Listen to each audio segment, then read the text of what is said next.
Well, Ocasio Cortez doesn't seem very worried about jobs that will be lost due to automation, because far more jobs will be lost implementing the Green New Deal. Patrick Moore helped found Greenpeace. He has been aggressively critical of the Green New Deal, though, and we thought we'd find out why. Mr. Moore, thanks very much for coming on. So you're one of the founders of the most famous environmental organization in the world, and you think the Green New Deal sounds terrifying. Tell us why. Well, because it would be basically the end of civilization if 85% of the world's and also 85% of the U.S.'s energy in the form of coal, oil, and natural gas were phased out over the next few years, like 10 years. We do not have anything to replace them with. Yes, if we went into a crash course of building nuclear reactors, we could replace them for producing electricity, but that isn't going to happen because the Greens are against nuclear, and they're even against hydroelectric dams, which at least is renewable, but they don't support that either. So basically they are opposed to approximately 98.5% of all the electricity that we are using, and nearly 100% of all the vehicle and transportation and ships and planes energy that we are using. So when I tweeted the other day and had a huge response, over 3 million impressions on Twitter, when I said you don't have a plan to feed 8 billion people without fossil fuels or get the food into the cities where it's needed. That requires large trucks. And there's not going to be any electric trucks anytime soon hauling 40 tons of food into the supermarkets, where the people in the cities probably think it originates in the supermarket. But it does not. It's coming from farms out in the country where a few million people are growing the food for all the rest of the population. And if we banned fossil fuels, first, agricultural production would collapse in a very short period of time. There's these things called tractors, and they use fuel and all the other implements on the farm. And then there's the transportation. So when you have no fuel, how do you get the food to the center of New York, to Manhattan, where AOC is from? You don't. Then the people there will begin to starve, and that will spread out as a rot from the center of the metropolises all across the country, and half the population will die in a very short period of time. And as I also pointed out, there wouldn't be a tree left on this planet. Say this was a worldwide thing, because the United States isn't going to ban fossil fuels if no one else does. But say the Paris Agreement came into effect fully all around the world and everybody banned fossil fuels, there wouldn't be a tree left on this planet, because that would be all there was for fuel for heating and cooking, as they did in the old days when there was hardly anybody on the planet compared to what there is today. So just that one point, never mind the insanity of banning aircraft and fossil fuel using vehicles. Well, you just completely blown my mind. And I knew some of that, but the way you put it was really stirring. Patrick Moore, I hope you'll come back on the show anytime that you would like. Anytime, Tucker. It. Thank you. So let me get this straight. She and her family flee war-torn Somalia, where 500,000 are killed during a civil war, then sent to a refugee camp in Kenya for 4 years. They are then resettled by our government in Virginia to enjoy the cornucopia of rights, privileges, and benefits the United States offers. The she is Congresswoman Ilhan Omar, who represents Minnesota's 5th Congressional District in Congress only about 2 months. But she's gotten attention far beyond Washington for her anti-Semitism. But as early as 2012, she tweeted, quote, "Israel has hypnotized the world. May Allah awaken the people and help them see the evil doings of Israel." Now, after an uproar in her home state, she apologized, pledging to learn more about anti-Semitism. Apparently, she did not. Once in Congress, she continued with her hate-filled anti-Semitic, anti-Israel tropes.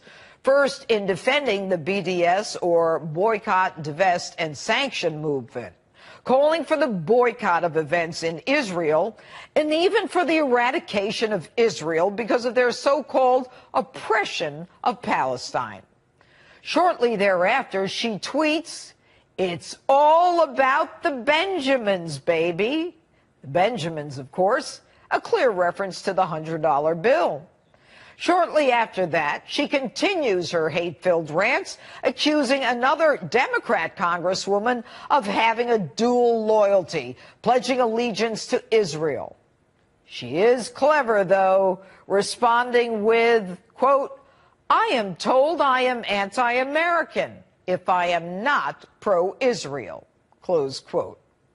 The House knew it had to take action.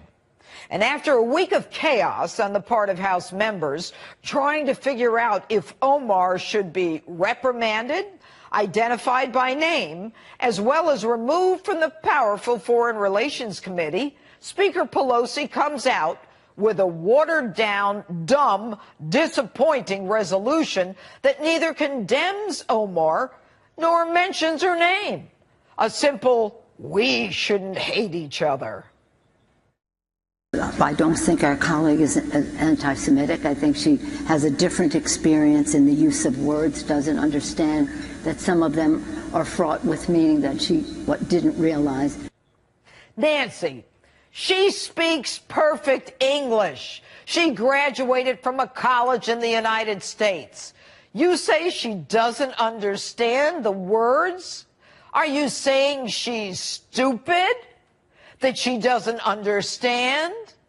Then what the hell is she doing on the prestigious Foreign Relations Committee? She speaks fluently, using tropes which are figurative and metaphorical, understanding that those words create powerful images and verbal ironies. She is far from stupid. She is clear and pointed in her hatred. Her comments only critical of Jews and Israel, not Italy, not Morocco, not North Korea, Israel. Now, the fact that you didn't have the backbone, grit, or gumption to draft a resolution that included her name tells me you're the stupid one. And if you don't understand, let me explain. Omar got you and all your pals to draft a watered-down resolution with a message we all learned in first grade. Don't hate anybody. Really? That took you bozos a week in the House? And yet you were so quick to admonish a white male Republican congressman accused of hate and strip him of his committee assignments? She then goes on to accuse respected members of Congress who support Israel, our strongest ally in the Middle East, of dual loyalty. What she's doing, Nancy, is starting a movement to shut down pro-Israel speech, making it politically incorrect.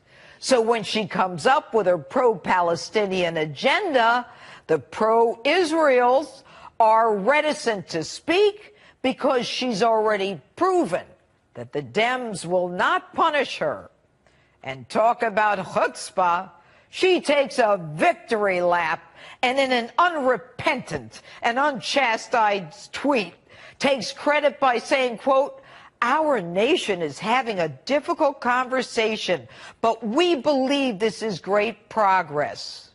But she continues her disdain and contempt for Israel, America's chief ally, ignoring how Israel has assisted us advancing our interests in the Middle East, preventing victories by radical nationalist movements, as well as assisting us in intelligence gathering. She then goes on to slam Barack Obama, saying he's just another pretty face who got away with murder, caging kids and droning people in the Middle East. But she adds he is a bit more polished. My question, why the disdain for the government of the country that saved you and your family after you lived in a tent in Kenya for 4 years? Why the scorn? And as the Democrats scrambled to forgive, rationalize, and give a pass to a freshman in Congress, the joke is on you, Nancy. You've appeased rising anti-Semitism inside the Democrat Party. Let me say that again. You and the whole gang running for president in the Democratic primary in 2020 have appeased the rise of anti-Semitism in the Democrat Party. The sad part is that all this is contrary to the tenets of your party, which is so receptive to the LGBTQ community, illegal immigrants, refugees, and on and on. This is not who your party is. Your party is not anti-Israel. She is. Think about this. She's not getting this anti-Israel sentiment doctrine from the Democrat Party. So if it's not rooted in the party, where is she getting it from? Think about it. Omar wears a hijab, which according to the Quran 33:59 tells women to cover so they won't get molested. Is her adherence to this Islamic doctrine indicative of her adherence to Sharia law, which in itself is antithetical to the United States Constitution? I don't have to tell you, Nancy. Jews have been persecuted almost from the beginning of time, when they were forced out of Egypt, to the 6 million killed in the Holocaust. And now we are witnessing the rise of anti-Semitism in Europe, where incidents are up 74% in the last year alone in France, where Jewish cemeteries are regularly desecrated with swastikas, and people relay the common tropes of Jews with too much money and influence. We all know how it starts. It starts that way. Hate is hate. Hate leads to violence, and violence leads to retaliation, which then leads to unrest and worse. Yes, Nancy, it's all about hating Israel to promote the cause of Palestine.